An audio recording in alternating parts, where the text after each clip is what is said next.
Si vous le voulez bien pour cette chronique, je vais vous demander de vous concentrer et de prendre quelques secondes pour bien écouter cette scène qui se passe entre midi et 2. Vous êtes assis à la terrasse d'un restaurant et après une orange pressée en guise d'apéro, vous commandez le menu du jour. Salade verte avec huile d'olive, pignons et noix en entrée, suivi d'une omelette aux truffes, le tout accompagné d'un petit verre de vin blanc, en dessert poire belle Hélène, puis café serré à la cannelle et une goutte de myrte pour la digestion. Avant de vous lever de table, petit mal de tête, vous prenez une aspirine et quelques minutes pour noter votre liste de courses sur un carnet avec le stylo bic trouvé au fond du sac. Puis naturellement, vous reprenez votre voiture direction le boulot. Alors comme vous vous êtes bien concentré, vous ne pouvez qu'avouer que c'était là une scène absolument banale, mais je vais quand même vous poser une question. Lors de ce moment passé au restaurant, combien d'arbres venez-vous de mettre à contribution ? Peut-être une drôle de question que je vais reformuler. Lors de cette simple halte déjeuner, combien de variétés d'arbres ont été utilisées pour vous assurer cette prestation ?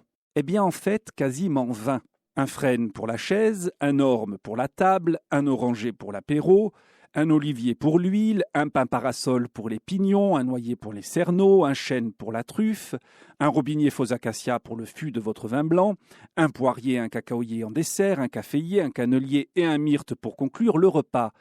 Sans oublier le saule pour l'aspirine, le ricin pour le plastique de votre stylo, le pin sylvestre pour le papier de votre carnet et l'EVA pour les pneus de voiture qui vous ont ramené au travail.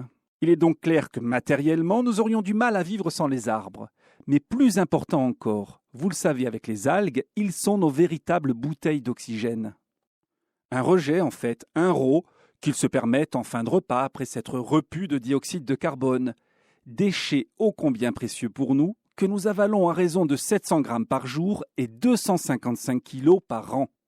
Je vous épargne le calcul, on a donc besoin de 10 arbres par personne pour respirer, on a déjà eu l'occasion de le dire dans une chronique, et selon les dernières études, la planète emporte 3000 milliards, soit 422 arbres par habitant. Alors vous me direz du coup, oui, on n'est pas près de s'asphyxier. Enfin, sauf qu'on en comptait le double sur Terre il y a 10 000 ans, que 15 milliards d'arbres partent en fumée chaque année, et que 500 hectares viennent d'être arrachés depuis le début de cette chronique, l'équivalent en forêt de 700 terrains de football.